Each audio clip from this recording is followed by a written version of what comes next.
Cooking is twofold. Yes, it's about the flavors, but for me, it's also about the stories. I need my food to tell a story.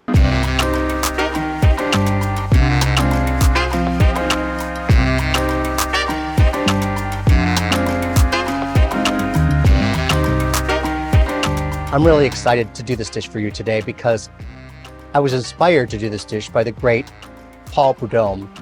I was almost a disciple, if you will, of Paul Prudhomme in the 80s when he first came out with his magic book, Louisiana Cooking.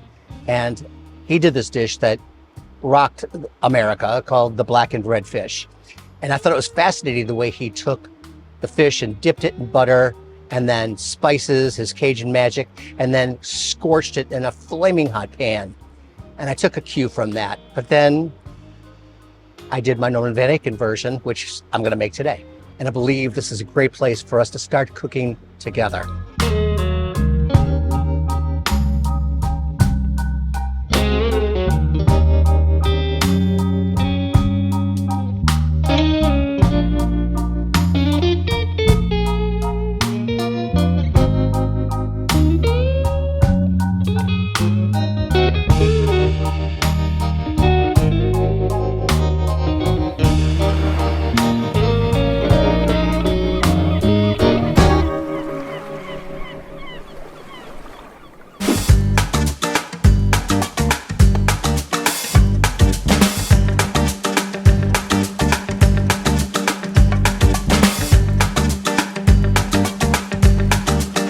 Come to Robert is here because this is one of those places in South Florida that is like nirvana for a person who loves properly cared for, cultivated, curated fruits. I always get corn when I come here. Even though I don't need this, I'm getting it. The place is called Robert is Here. I've never been here when Robert was not here. And he's been here since 1955. When he was a little boy, his father asked him to go out and sell some watermelons on a card table that he put by the side of the road. And Robert did. No watermelons were sold that day. Robert's father scratched his head and said, I gotta fix this for my son. Next day he came back and he had a sign with him, put it there by Robert on the side of the road, and the sign simply said, Robert is here. And that is how this place got its name, for Robert. So I'm gonna wander around because I gotta get some more items for the dish that we're gonna cook up together soon. This fruit is called guanabana.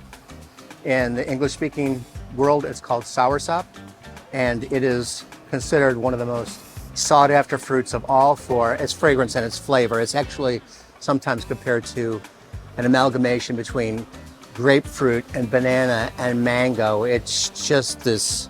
It's intoxicating. Something like guava too. This smaller fruit here is called sapodilla. What a beautiful word, huh? Sapodilla. These also, like many of the fruits, you wait until they become softer and then also the fragrance of the fruit becomes more apparent. Now, the flavor of a sapodilla, what is it like? 9 times out of 10, you're gonna hear this description, root beer. Sometimes it's called the root beer fruit. Look, this has nothing to do with what we're gonna cook today, but I gotta show you what Robert has out here. I'm not gonna even tell you, just come on, let's go. Imagine a beautiful sunny day, like almost every other day in Florida, and it's the weekend. We have children, parents, grandparents, aunts, uncles, everybody over here, and seeing this, this zoo, this little kind of one-of-a-kind zoo that Robert has back here.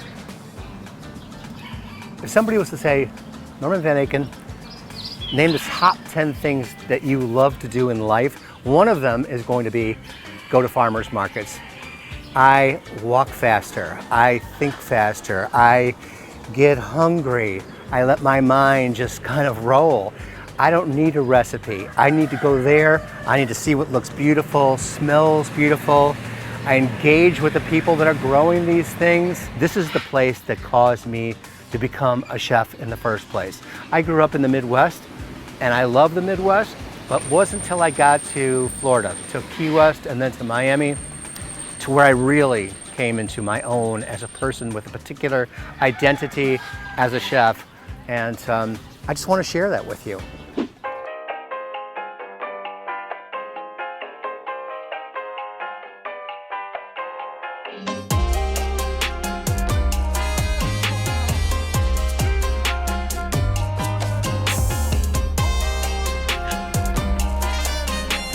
You know, as a professional chef, oftentimes the fishermen come to me, and I love that.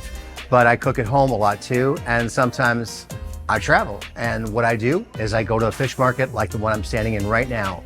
I do not go to the grocery store and buy fish. Why?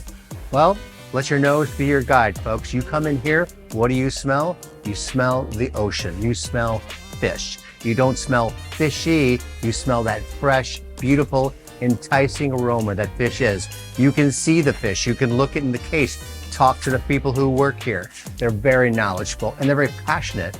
You look at their eyes, you want to see clear eyes. You look at the gills, you want to see nice red gills. All those things that are a hallmark of fresh fish. So what I'm making is called a sake spice paint. So to make a sake spice paint, you better have some sake. This actually is rice wine vinegar. You might be thinking, wow, a lot of different ingredients here, Chef-O. What about that? Well, I'm just a curious person. I needed to know what was going to do with sake and soy and ginger and sugar and garlic. And so I became a student of a lot of the flavors of the Far East cooking. And I really liked the way it worked in the heat of Florida. So a great deal of my cooking has been leaning on and learning from Asian cooking. Garlic, sugar, yes, there was sugar, but sugar is the balance for the soy. Here we've got some Scotch bonnet chilies. The spice of the chili is in the seeds, and it's actually this part underneath here, which is called the placenta of the chili. So here I took the seeds out. You can leave them in if you're really spice-loving person. Here, a little bit of Szechuan peppercorn. And this mixture is going to go onto the stove and come to a boil.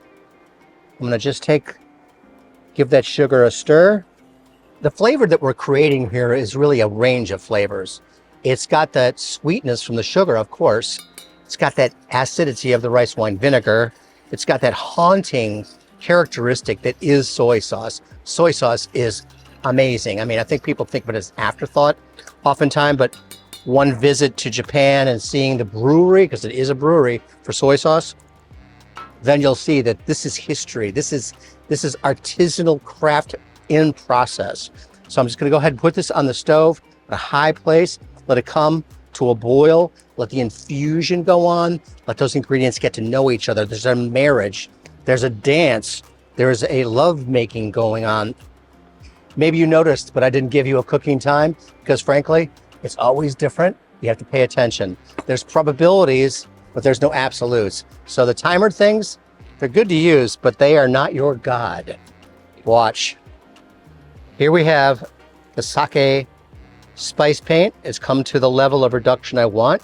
The infusion has happened. And if that word infusion is kind of new to you, every time you make a cup of tea for yourself or someone else, that is an infusion. You put something into a liquid, you boil it or get it pretty close to boiling, you let it steep, and then you strain it, and now we have an infusion. Because of the sugar, this is quite hot right now. I'm just gonna let that settle just for a moment. Let's talk about the fish. Today, I'm here specifically for snapper, and I've got some mutton snapper, which is a great variety. I've loved this forever. And why? It's just so flexible. You can do many things with it. While I was looking around, I noticed it has some tight little beautiful clams, and so inspiration is going to happen when you're at a seafood market like this. So I have to leave, or the clams that I have in the bag will be the only clams I have left. My wallet will not have any more clams. When you're cooking fish or meat, time and time again, you're going to see this. Chefs do this. They're going to pat it dry because in addition to this paint sticking to it, you are going to get a caramelization. The Maillard reaction is what it's called. When I paint this fish, which I'm about to do, I'm only going to paint one side. Something else to notice is once you've done patting down the fish and getting rid of any moisture, the decision is what's going to be the presentation side, the pretty side, if you will. The curved side of the fish is going to be the pretty side. This side here, flat side, not as beautiful, just as tasty, but this is the side I want to be upside to the guest. See, every now and then you'll see either a little bit of scale or maybe a little bit of the edge of the fish. You don't want that. So that's why I just pulled it aside. Now I have a paintbrush and the fish, And this is what we do. Snapper is a great choice, but if you live in a different part of the United States or the world, you can use many other different species of fish. Snapper is king among other fish in Florida. But if you have, let's say, cod where you live, cod would go great with this. And you'll see me paint this, come back to it and paint it again, because I want to get a deep lacquering effect on the fish. I want to caramelize the fish when it hits the griddle. You'll notice when you're working with the spice paint of the aromas that are coming up, this kind of sweet caramelized aroma. And that's magic right there.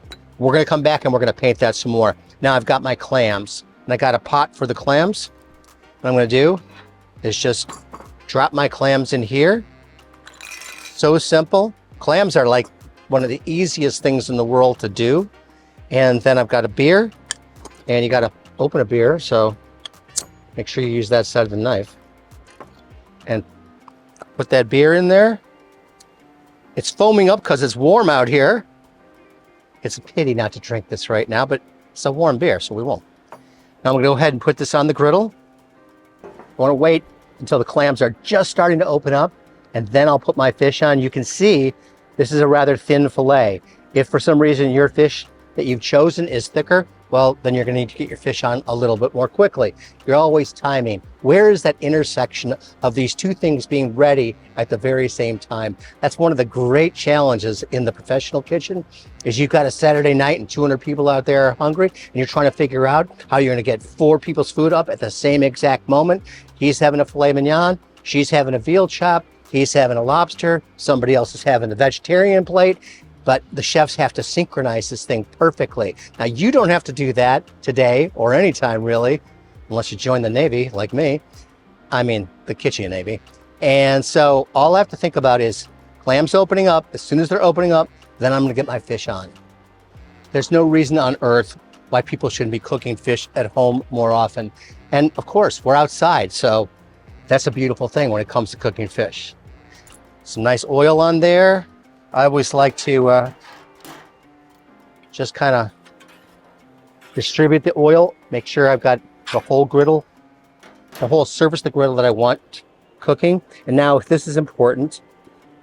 You let the excess drip off and then put the fish on away from you. I'm holding it by the tail. And again, away from you.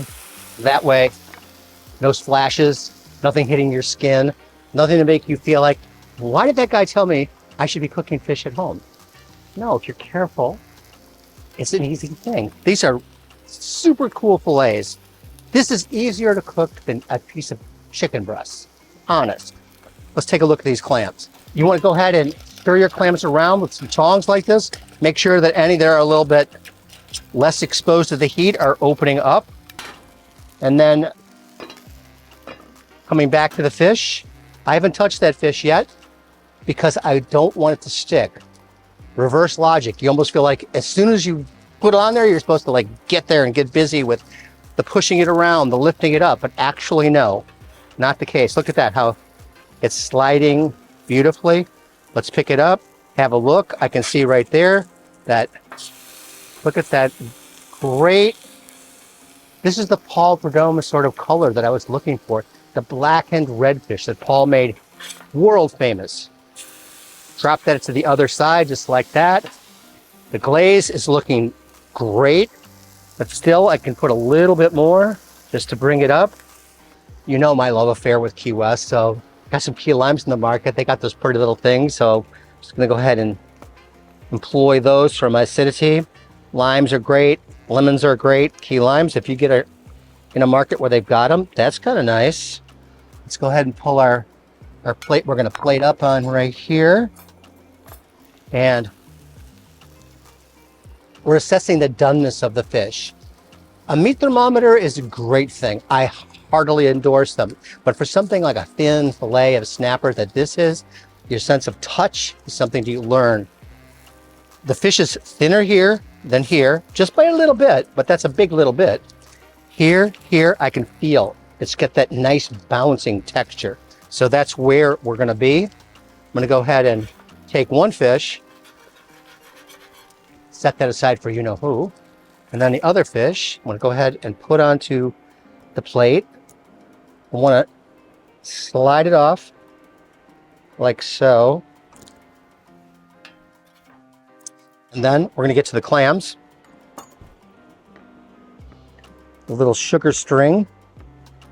Oh, that's why we always have the moist towels with us in our kitchens, just to wipe things down. Let's take the lid off because our clams are done. Beautifully steamed clams. All you need with this is just a little bit of acidity like we have here in the key limes. You could eat like, I don't know, 100, 200 of these clams. They're light, they're delicious, they're friendly. In a restaurant, you might be looking for a lot more kind of busyness things that are going on. But for home cooking, simplicity really wins the day. Your guests don't want you in the kitchen away from them for hours at a time, marveling at your culinary genius. They want to know you. They want to hang out with you. So don't mess yourself up by putting too many things in your wheelhouse to work on. So just going to take these little guys. They're almost the same size as the clams, and they spread out for color in a beautiful way. And then lastly, a little bit more of my spice paint. And just come over. Maybe one more time. Beautiful, just like this. And there we have it, folks. We have our sake spice painted snapper with some beer steamed clams. Let's taste this snapper. What do you say? That's called fork tender. I've been making this dish for 30 years. There's a reason why. People like it. People love it. They tell me make it again, so I'm like, make them happy. Now, let's get to a clam. What's important for me is that my food tells a story. Sometimes a song could tell you a story. A movie could tell you a story. Somebody has asked me what my favorite movie is of all time. Always a tough question to answer, but The Godfather has to be in the top 3. And it's the characters in The Godfather that propel the story. The characters in the fish that are here, the characters in the clams that are here, the characters in the sauce that is here. They're all contributing to the storytelling. One of them might be Don Corleone, one of them might be Fredo, one of them might be Sonny, one of them might be that lovely young girl in Italy that the Al Pacino character married. It sounds kind of fancy to talk that way about food, but really, you don't have to say that out loud to anybody.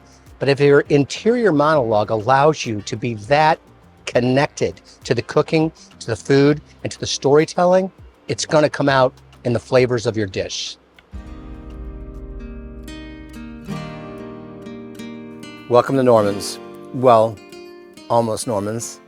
It's in process. We are a work in process, much like life itself, much like all of us, really. I'm standing at what will be the bar, and I am standing what will be the restaurant, and I'm standing what will be the evocation of the kitchen itself. And there are myriad people around me that are working from blueprints, plans, studies, a million billion different things that need to come together in a seamless way to create the end product, the finished, beautiful thing that we want it to be. But I know something from life. While we have all these blueprints and we have these plans and we have measures that we're taking, life itself changes in the midst of it. I could be standing here looking out at the restaurant and go, I want to have quotes against a wall somewhere. I want to have something that I didn't think about yesterday. And this is okay. And it's okay for you too. In the way that I'm teaching you my recipes and the way I like to cook, please don't stop there. I don't want you to stop there. I don't want you to rotely follow me. I want you to have more fun than that. I want you to look at what we're doing here with this restaurant and see the thing that is coming to be. It's blossoming in front of us. And like life itself, we don't know what the outcome is any more than we know what the outcome is when a child is born and we see that child wrapped up in a blanket to what that child is going to look like when they're 15 or 20 or 30 years old. And that's the beauty. It's the not knowing, ironically. One of my principal feelings is that food should be able to take you home, even if it's a home you've never been to before. And that's what I want to do for you.